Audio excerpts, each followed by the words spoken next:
Bez. Monster RX93.1. What's going on, everyone? On a hot May evening. Oh, I'm bringing you more hot conversations here on Heard on Thursdays, only on summer's hottest Monster RX93.1. I'm your host, JC Tevez. Welcome. And if you're listening to us on air, well, you're already here. But just in case you want to see what's going on and who our guest is tonight, feel free to join us on live, facebook.com/RX931. And speaking of Facebook, speaking of the internet, what's one of the things that you think about? You think about the word viral, right? These days, being viral, is it a good thing? Sometimes when you hear someone went viral, that's the first thing. It's like, oh, what did they do wrong, right? Well, that is to say, literally being viral in the physical and medical sense. That's what we're going to be talking about tonight. But being viral in the media verse includes mass media, social media, and of course the internet. Now that's another thing.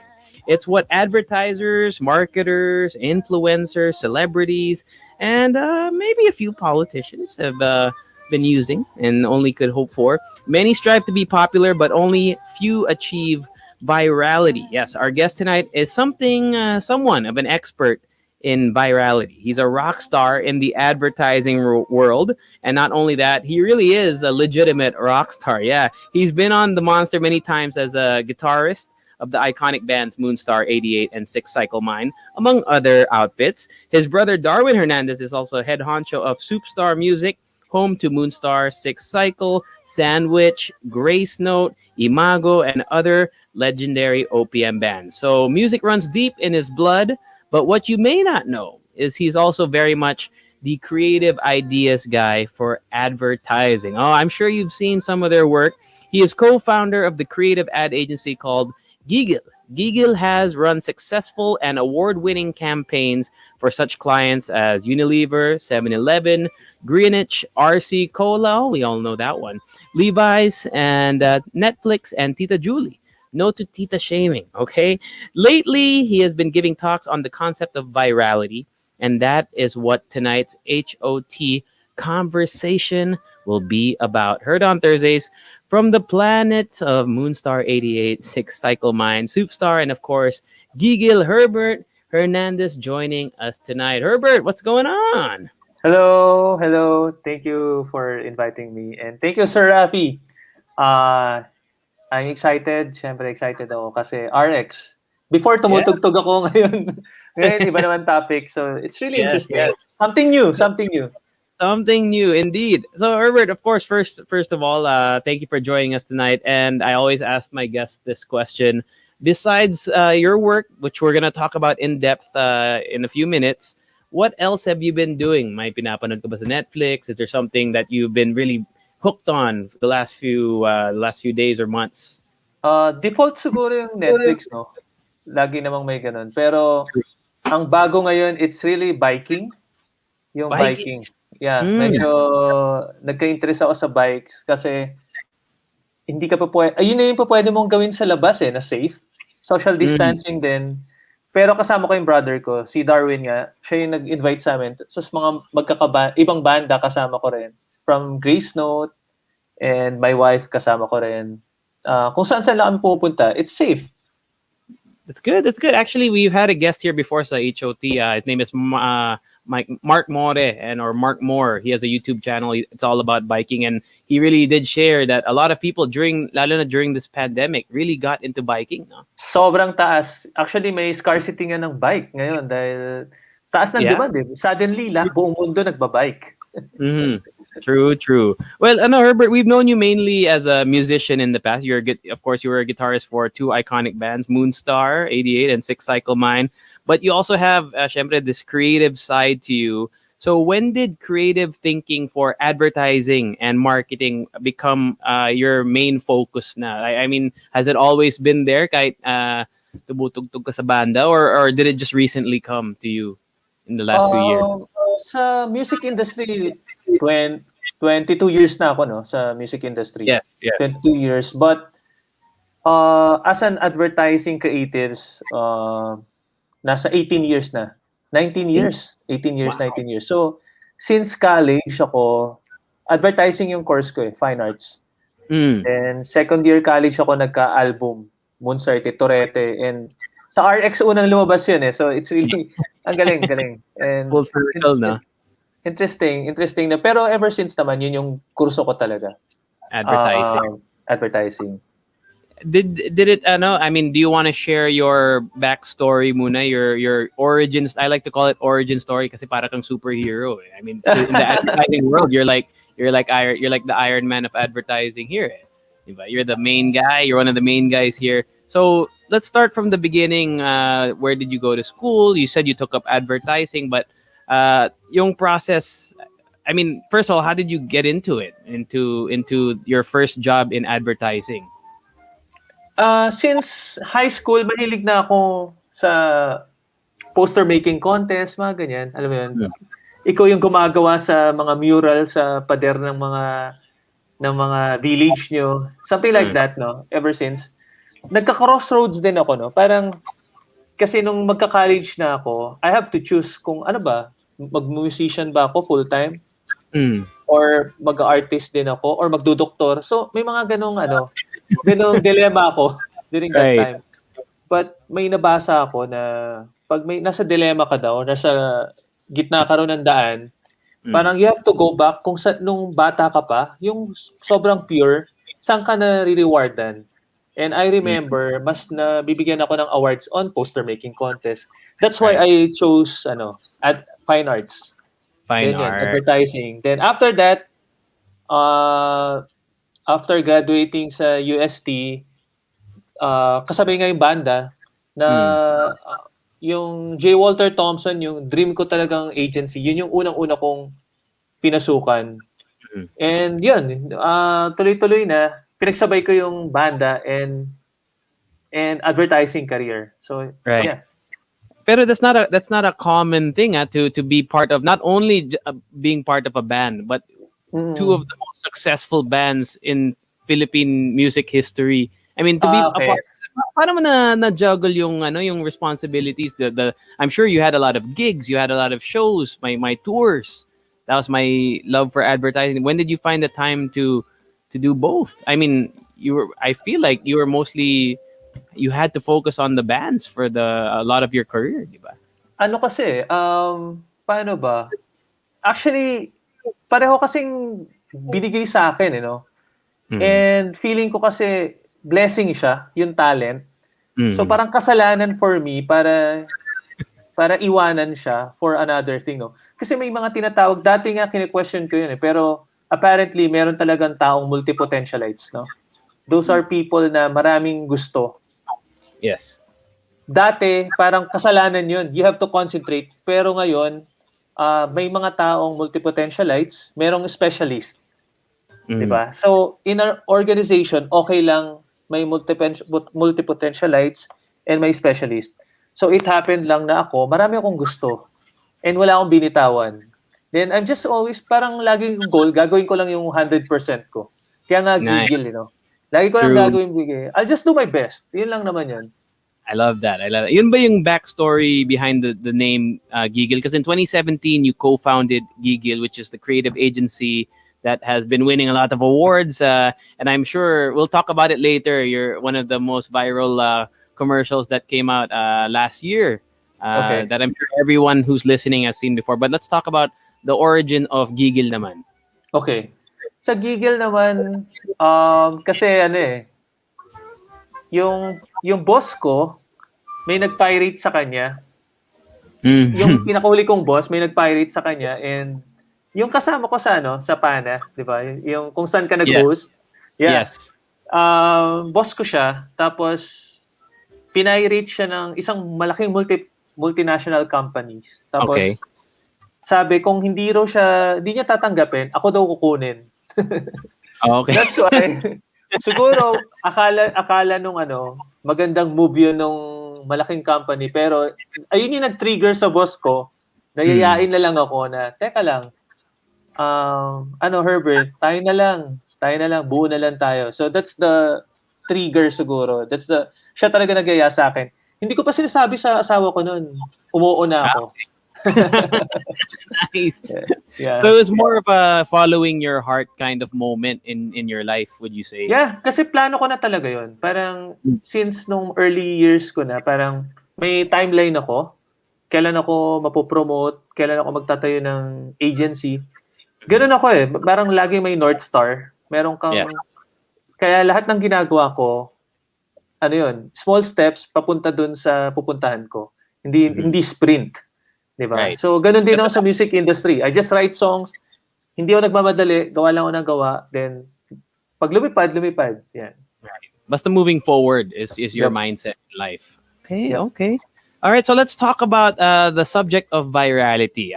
Let's start. I think one of the best examples is the RC Cola ad that you and your team developed last year. When was it? Late last year, early last year? Medyo na that my time is skewed na dahil sa pandemic eh. But I remember seeing it during the pandemic. Mid last year. Parang Yes. or early last year. Pero matagal na siya. Actually, na-shoot namin siya before the lockdown. Na-shoot namin siya bago mag-lockdown. Pero inabutan ng lockdown. So, yung brand na yun kasi, before kasi, yung RC Cola, kilala lang siya. Ang edge niya kasi, mura lang siya, right? Right. Eh, nagkaroon ng sugar tax. So, suddenly, pare-pareho na yung presyo nila. So, ano nang relevance niya? So, kailangan maging relevant siya sa younger market. That's why, pinag-aralan namin kung paano ba mag-isip yung mga bata ngayon. And, yun, meme generation na ngayon eh, di ba? Meme generation. True, And, true. like the brand, maraming bagay na walang dahilan eh. Tulad ng pag-inom ng soft drinks. Di ba? Hindi ka naman nag-iisip, basta masarap lang siya. Yes. Basta masarap lang siya. That's why, ginawa namin, yung execution namin, pinaglaruan namin yung mga common tropes ng teleserye.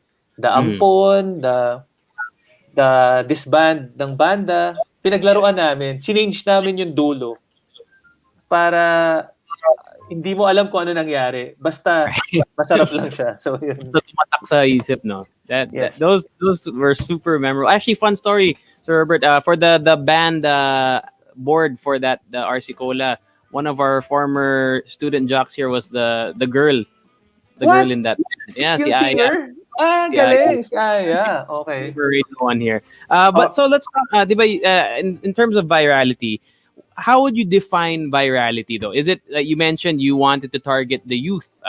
So is virality being able to get the attention of your target market? Yun ba yung definition of virality in your eyes? Pag na-target mo lang yung target mo, yung the market, hindi pa siya viral eh.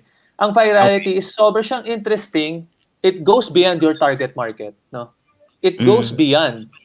Kaya ang nangyayari, umaabot siya sa iba, sa hindi mo tinarget. If you katulad ng RC Cola, target namin the Gen Z, umabot sa mga magulang nila. Yes. Or if you are targeting naman Pilipinas pero umabot sa ibang bansa.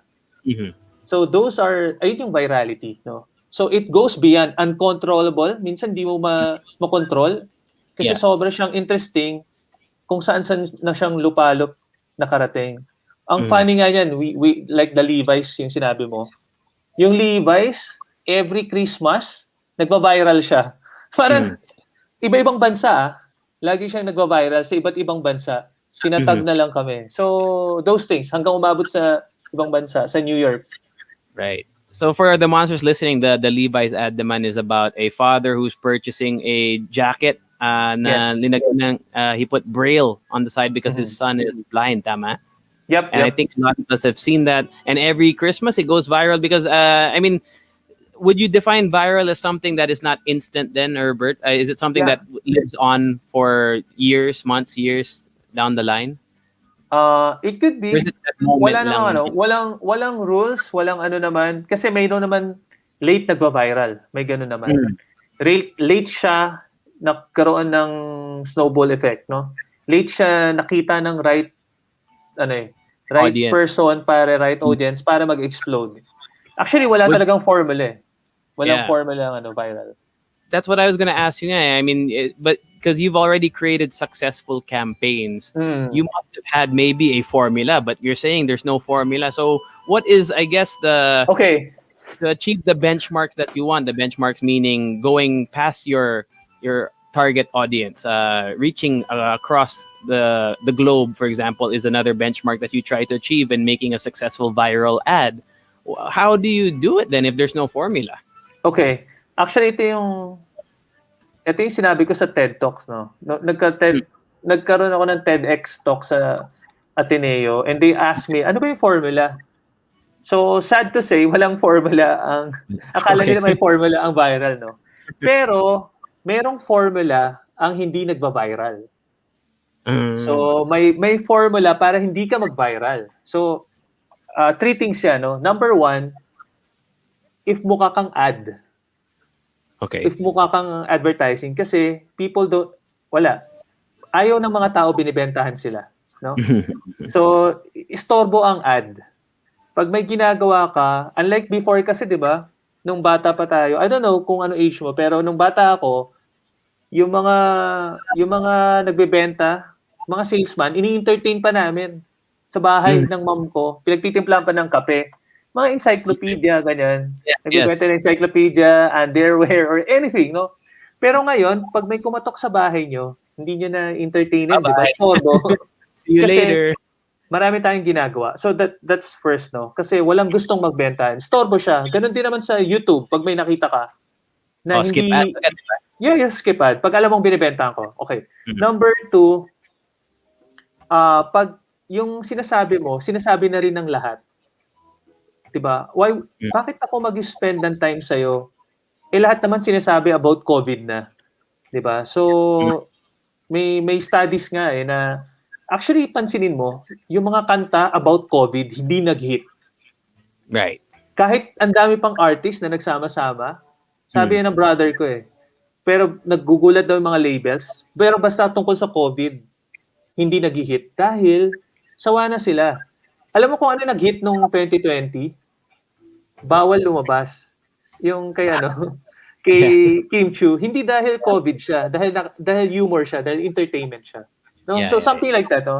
And lastly, if safe yung ad mo, pag sobrang safe yung mga ginagawa mo, hindi siya papansinin. Hindi siya papansinin ng mga tao. Hindi siya i-share kasi walang bago sa kanya. So those things, no, may mga bagay lang na para tumaas yung chance mo na mag-viral, wag mong gawin yung mga yun. Huwag kang maging safe, huwag kang magmukhang ad, and wag mo lang, you have to zig pag nakazag lahat, no? You have to zag pag nakazig lahat. You have to do something new. Yun. Go against the grain in a way. Yes. Or meron pa kami, ang ginagawa namin, kailangan mali. Pag masyadong tama, hindi yan magano. You have to make things wrong. Hindi ka i-share pag tama ka masyado. So, yun. Kunyari, sa Danes, I can give example, or sure. yung megatuna namin, pwede namang endorser siya.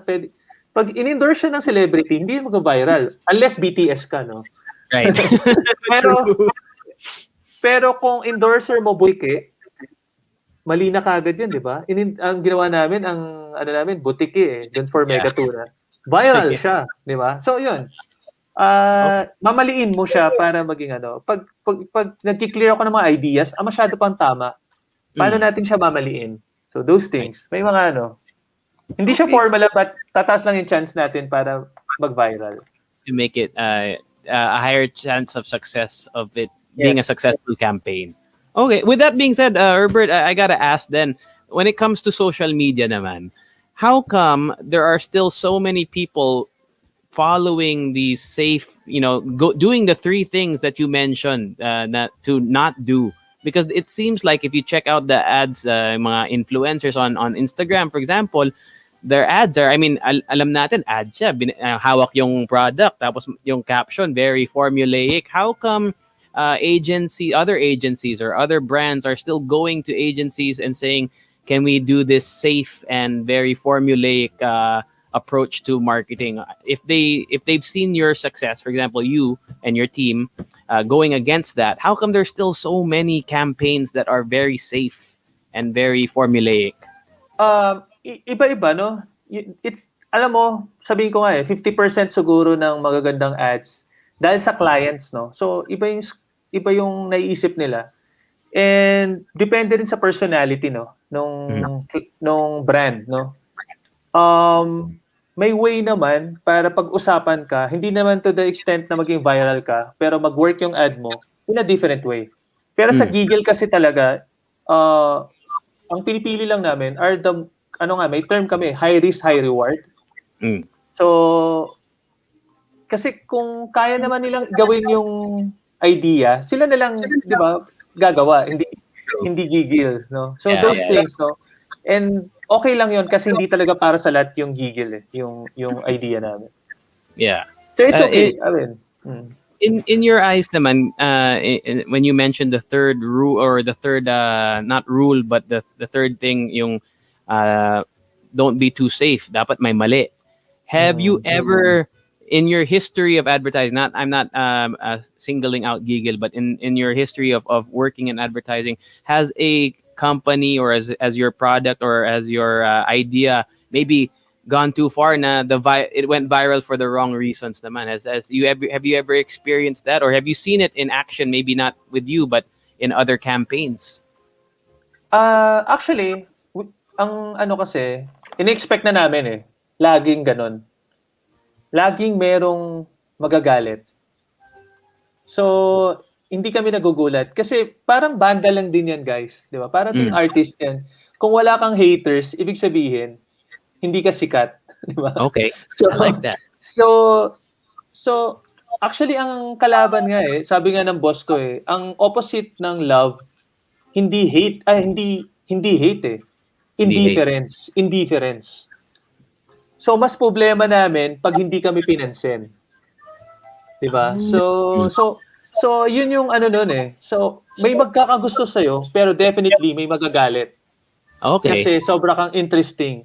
Like I'm sure sa inyo, sa inyo, as a DJ, sino yung pinakasikat sa inyo, sila rin ang pinakamaraming haters. Right? Kasi yung mga okay lang, sila din yung, walang haters, right? So, hindi lang din yun. So, again, yung indifference ang medyo mas ayaw namin ma-achieve. Okay lang magka-haters. Galing na. I never really thought about it that way, but I think that's a very interesting way to look at success. The more you succeed, you should expect to get more. Yeah. I don't want to say bashers, but more resistance to your success, which is a good thing in your eyes. Yeah, normal lang siya. Kahit sa may coach kasi ako sa mga sa ibang bansa, sabi niya sa kahit sa isang room pag may speaking engagement siya, expected na 1/3 sa room na yon hindi interesado sa'yo. Okay. Yung 1/3 nun, gusto ka probably dahil sa suot mo. Okay. Pero may 1/3 dun na magagalit sa'yo. So, expect talaga na hindi lahat magugustuhan ka. Okay. That's interesting, right? It is very, very interesting. I like that. When it comes to the Pinoy market naman, Herbert, let's talk about that because I'm sure you cater to mostly Pinoy audience at first. Of course, your ads have reached global audiences now. But what are the things that, in your opinion, Pinoys really respond to? Is it visual humor? Yung mga hugot? What have you? Because you for example, the RC Cola, you made a play on teleserye, but you made it a parody of itself. But what do you think really clicks with Pinoy audiences in general? Well, same din, no? Sagot ko lagi, no? Walang formula, no? Pero walang formula talaga, no? Pero definitely, mas mahirap na ngayon kasi sinasabi lang natin Pinoy, right? Pero wala nang ngayon because of the internet. Parang katulad lang din yan nung question dati nung early years ng internet na wala nang probinsyano, because of the internet, mas nauuna, kumbaga equalize na tayo. Dati kung nangyari yung Friends reunion, kung walang internet or mauuna mo na yung di ba, yung US bago darating sa Pilipinas.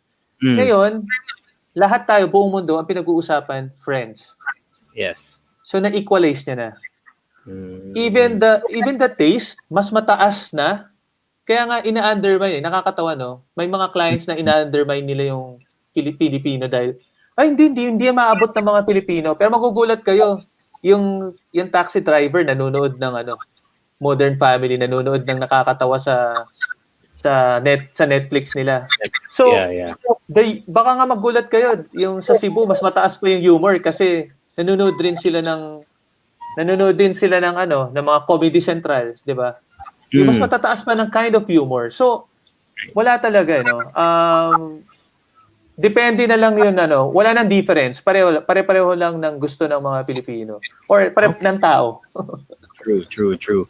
I already know the answer to this because I was part of a conference that you were part of. But for our listeners who are hearing you for the first time, when it comes to an ad becoming viral, how does that translate to product sales? Does it actually work? Does it increase revenue for the company? Because companies they're putting in a lot of money for these advertisements. What is their return because of a viral video, for example?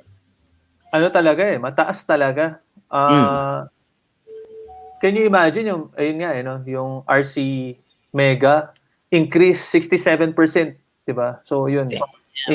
Or yung Orocan lang na Hurt after a month, 20% increase. As in, lahat talaga ng clients namin, kaya mataas ang namin retention rate sa clients kasi may sales component hindi lang awareness.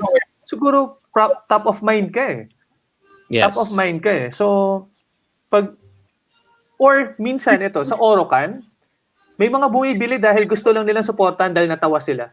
Can you imagine? kahit mayaman, kahit mga client ko na mayayaman, na mga apelyido, 2 letra lang, mga mayayaman, pag nakita yung ad, nagpapabili sa amin ng Orocan Cantina. Yun, kasi they want to support it kasi na-entertain sila. They want to support those brave brands. Tapos, nagiging cool brands din. May maraming incident din na dahil nag-viral ka, tas ang cool ng statement mo, nagiging cool brand ka. Right. Yung may kunyari sa Orocan, may celebrity chef na tumawag sa amin. Gusto niya maging endorser for free. May mga ganon. So, you want to be associated sa sa mga bagay na pinag-uusapan, di ba? So yun yung advantage. Aside from sales, maraming kumbaga, maraming bagay na hindi makukompute ng sales lang na mas priceless. Mas priceless. Intangible na things na hindi mapapalitan pag nag-viral ka, na pinag-usapan ka. Great. So speaking of viral in terms of the audience now, is a lot of our audience is on social media, especially TikTok. I wanted to get your opinions and thoughts on TikTok, not necessarily advertising sa TikTok, but just TikTok in general. Ano masasabi mo tungkol sa TikTok, and what do you think the future of TikTok is for virality? Yung TikTok, isang naman yun, isang playground na naman, no? So, panibagong playground, pero mas maiiksi lang, no? Right? So, ibang mundo siya. You have to be more informal doon. Yun yung no? Iba rin yung algorithm, no? So, kasi sa brand side, pinakamahirap doon dahil lahat kailangan paid. To tell you honestly, kung alam nyo lang, bawal mag-viral doon ng organic. Kasi pag nag-hashtag challenge ka doon, pag nakita nilang hindi ka paid, tatanggalin ka nila or iyan. So, sad to say. Pero on content side, ang maganda naman sa on content side, iba yung mas magaling, ang ganda ng ang lupet ng algorithm nila kasi siniservan ka nila ng gusto mo. Mas magaling, sobrang lupet. Pero marami ring platforms na really exciting aside from TikTok, like Kumu, live streaming naman. So nakakatuwa rin na may Clubhouse din, may Clemency. So it's really interesting. Really interesting na maraming laruan, pero it will never replace any medium. No, yun lang gusto ko sabihin. Right. Parang radio, never na replace ang radio. True. Never mare-replace ang TV, never mare-replace ang kahit anong bagay kasi ano lang siya, madadagdagan lang. It will complement nagko-complement lang sila. Right. So, yun. May kanya-kanya silang strength. Actually, I agree with you when it comes to first, of course, I think radio is here to stay. But when circling back to TikTok, yung For You page, how it really caters to your interests. Kasi if you search my TikTok, Herbert, pretty girls, tapos dance video, pretty girl, dance video. Galing mag-serve, no? Galing ng algorithm. Yeah. Galing ng It's so. algorithm. But in that way, then, do you think that TikTok or the algorithm people behind not just TikTok but yung algorithm of Instagram and Facebook, have the people behind the algorithms figured out what will become big? Because you mentioned earlier hindi magba-viral pag let's say for an ad pag hindi bayad. But when it comes to non-paid videos that have really hit it big in the scene, what like how did they get it? How did they hit it big? I mean, I'm sure you're gonna say there's no formula. Like let's say for example on TikTok. Okay. May mga naman. Pinag-aaralan namin yan ngayon eh. So, Okay. may mga brands sa international. They have to be themselves, no? Mas kailangan they have to trash nga raw. Itatapon nila yung brand book nila. Kasi kailangan mas maging sa TikTok kailangan mas vulnerable ka. Mas kailangan mong pakita na hindi ka brand. Isa kang content creator doon. Kasi yun people are expected, pag nandun sila, gusto kong ma-entertain.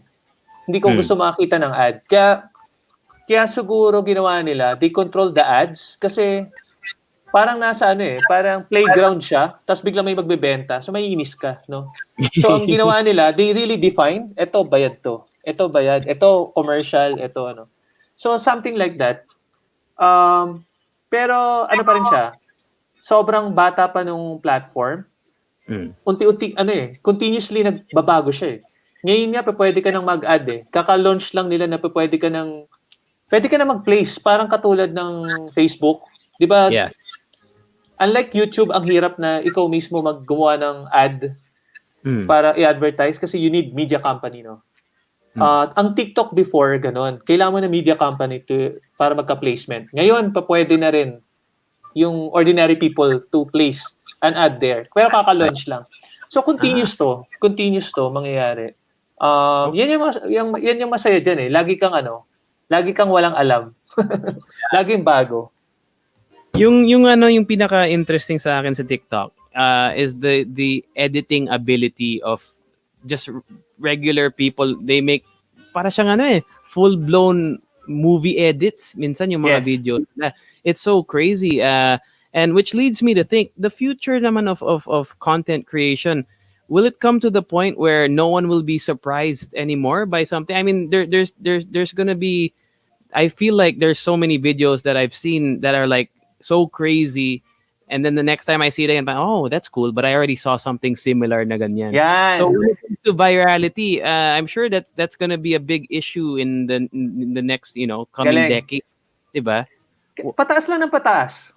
Pataas lang ng pataas, or pag naka-zig, magzazag ka, no? Right. Pero laging may space kung saan pwede kang infinite naman yung infinite naman yung space na pwede kang puntahan. Pero ang gagawin mo lang, hindi mo gagawin kung ano yung ginagawa na. Okay. Hindi mo lang uulitin kung ano yung huli mong ginawa. So, ganun din sa Giggle, no? Ang lagi namin ginagawa, never namin ulitin yung nagawa na namin kasi hindi na siya mag-viral ulit. So we have to educate our client na hindi na natin magagawa yan kasi nag-hit na yun di ba? So, kahit parang ito laging ko usap e-heads, no? Yung may kakwentuhan ko sila Raymond. Sabi niya, ang e-heads kasi never nila inulit ba nila yung pare ko? Hindi naman, di ba? Yung alapap, never nila inulit yung topic, yung alapap. So, you just have to do something na hindi pa nagagawa para mag-hit. So, ganun lang. Yeah. Do you think though, if let's say a lot of people catch on to your mentality, yung gigil mentality of zagging when everyone is zigging, to put it in a easy to understand way, what if people will constantly go against the grain? do you think there will ever come a point na may equilibrium na where everyone's doing something, that was there's another side naman that's saying, oh, everyone's doing this, I'm gonna do that, to the Yeah. point na it will be both sides. What is that a possibility in your mind? Ang galing, no? Ang galing ng analysis mo, no? So, oo, posibleng lahat gaganda na, pero meron pa ring mas gagaling, di ba? Okay. So, meron Yun pa yung ring, para ka lang, nasa Miss Universe. yun. Nandun lahat ng magaganda, di ba? Pero, merong mananalo pa rin, di ba? Meron pa rin mananalo. So, ganun lang. And, laging merong mas gagaling. Pero, ang challenge naman sa amin, it's really, hindi naman namin kalaban yung ibang ad eh. Ang kalaban namin yung huli namin ginawa, ano. Yes. So, paano namin lalagpasan 'yon? In terms of pero bottom line nito, ano yung objective ng brand? Ano yung gustong marating ng brand? Ano yung message? Hindi lang naman for the sake na mag-viral. We have objectives. Ano yung message namin? Akala nyo lang minsan kasi sa sobrang entertaining siya, akala nila wala kaming message, pero meron talaga. So 'yun. Meron kaming strategy. Mukha lang walang strategy, pero sobrang pinag-aralan namin. So when brands approach Gigil, Herbert, whether they've done so in the past or future brands that are interested in partnering with Gigil, what is you ask for the message, but what else do you ask them that to help you craft or create something that you think will work for them? What are the questions or the essential things that you need to know from the brand? Usually, ang unang ginagawa natin, kunyari, Orocan. May nag-message lang sa amin yung may-ari ng Orocan na Orocan daw sila, they want to work with us kasi they saw our ads. So, naipag-meet kami, ang una namin ginagawa, pinupuntahan muna namin yung factory. So, you have to know the brand, no? So, yun yung una namin pinupuntahan yung factory. Or, kung alak siya, inumin muna namin siya. Or, last time, Mobile Legends for Slurpee, naglaro talaga kami, no? Natuto ako, na-addict ako. So, kasi you have to love the brand. You have to be, parang walang pinagkaiba yan sa management ng brother ko. Sabi niya, nagmamanage lang siya kung fan siya ng banda. So, same rin with us, hindi ka magiging good creative kung hindi ka fan ng brand mo. So, yun yung ginagawa namin. Okay, so that's the first thing.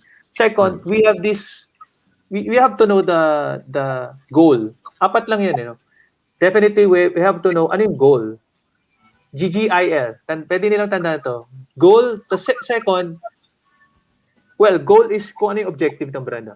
Yung second na G namin, yung gets in the way. Ano yung humihinto sa amin para makuha namin yung goal? Ano yung mga obstacles? That's the obstacles. Third is insight. Ano yung mga insight tungkol sa brand nyo? And yung L is our job, yung leap. Kung ano yung creative leap. Ano yung pwede namin gawin para tumalon kami doon. So, para lang walang science, no? Akala nila nag-smoke lang kami. Akala nila nagtatawa na kami. Pero hindi. Pero masaya. Yun naman sa Giggle. Masaya yung journey namin. Just from your story alone, there's a very personal touch talaga when it comes to creating something that really took off, that had success. And I think that's what makes Giggle so successful. I think you would agree with me that you actually, like you said, so Orocan, you actually went to the factory to get a feel of what was going on. And I think I wanted to get your thoughts on this, Herbert. In this day and age, 2021, let's just say take away the pandemic, kahit walang pandemic, we have become a world of very instant gratification. Instant messaging. We don't really take the time to get to know people or clients or companies. So is that can you expound on how developing something more personal can really help in the creative process? Yun talaga no? Human connection or connection kung ano man yung ginagawa mo. You need it talaga kasi hindi even the ideas, hindi yun nakukuha sa vacuum na place, no? Hindi, nanggagaling yan sa experiences, no? So, kaya kami sa Giggle, we encourage our people to have passion outside advertising. Kasi, yung experiences mo sa labas ng advertising, yun yung ipapasok mo sa loob. Diba? Hindi enough yung internet kasi ang tawag ko nga sa mga experiences or connection nila kung ano man yun, passion, kung brand ba namin yun, para siyang Lego. So, the more experiences you have, the more connection you have, yung sa kung ano man yung passion mo or sa brand, the the the more pieces or the bigger the idea, no? Kung ano ba pwede mong gawin doon, no? The more you can build. Yeah, ang dami mong pwedeng gawin out of it. So, same din with connection right now. Maraming kasi nga limited tayo ngayon sa sa kwarto or hindi pa pwede magkita. Pero may way pa rin para sincere ka kasi yung client din magtitiwala sa'yo pag alam nilang seryoso ka sa kanila. Sincere ka. So, yun din eh. You have to earn their trust din. So, yun din yung mga ginagawa. In a way, develop a rapport with the whoever you're working with. Yes, so yes, definitely. Okay. So what advice do you have, Herbert, for, I'm sure that we have people listening, maybe they're studying right now, mga students of advertising or maybe fine arts, maybe they want to get into your world to be able to emulate your success and maybe join a prestigious company like GIGIL. What advice do you have for the people learning how to be like you? Ito like ko sinasabi sa estudyante na enjoyin lang nila enjoyin nila yung journey. Wag sila magmadali kasi yung career talaga marathon siya marathon talaga. And you have your own journey. You have your own kumbaga speed. Hindi mo kailangan magmadali. And titingin ka lang sa iba kasi yun yung problema ngayon because of the internet. Lagi mong kino-compare yung sarili mo sa iba, right? So, maano ka madidiskarel ka So, ang sabi ko lang, titingin ka lang sa ibang tao if you want to check kung okay lang sila, 'di ba? Pero never compare yourself sa ibang tao. So, just focus and lagi lang ang titingnan mo lang, ang kalaban mo talaga hindi ibang tao, yung huli mong ginawa. So, parang kailangan mo lang galingan ng galingan. And dasal, So, yun. Dasal din. Kasi doon ako naniwala, Prayers din talaga. Kasi siya may alam kung ano yung best for you. So, yun naman. And I guess as we come towards a close, I wanted to just talk one more time about creativity. Is it a skill that everyone can hone, or may tao ba talaga na like you who are just really blessed with the talent of creativity and you and your team? Ang ganda. Okay. Just wanted to add that. Ang galing, Actually, pinanganak talaga lahat tayo na creative. Yun naman. So, yun yung nabasa ko yung book na yun, pero naniniwala ako kasi lahat ng anak ko, pinanganak naman talaga lahat tayo na creative. So, ang nangyayari lang kasi, natatakot na tayo. Because nagkaka-rules, di ba? Nagkakaroon ng bawal. So, napansin ko yan na ang nagiging creative lang naman are those people na hindi natatakot magsabi or hindi natatakot magkamali. Ngayon lang kasi, the more na tumatanda ka, mas maraming bawal na, di ba? So yun lang naman. Pero lahat talaga, feeling ko talaga lahat creative talaga. Tapos, yun na natatakot na lang. Okay. So kailangan tanggalin yung fear. Kaya, kung tanong mo sa akin, paano ka maging creative pag tanda mo? You have to unlearn lang those things. Dapat pumunta ka rin sa company or sa kung ano mang na may culture ng creativity na hindi bawal magkamali. Sa Giggle, ganun Yun yung number 1 namin na rules, na hindi bawal magkamali. Kasi the time na maisip mo bawal magkamali, mas hindi ka magiging creative. Matatakot ka. Kasi yun di ba? Parang kailangan itatry mo yung things. Ang perfect kong sample, yung Giggle na name, sobrang dami nag-resist nun, yung Giggle at first. Okay. Ang dami talaga nung una naming ginawa yun. Kasi, wow, Giggle, bakit Tagalog? Baka Jologs ba? Or baka ano yan? Baka Bastos. Pero, tinuloy namin.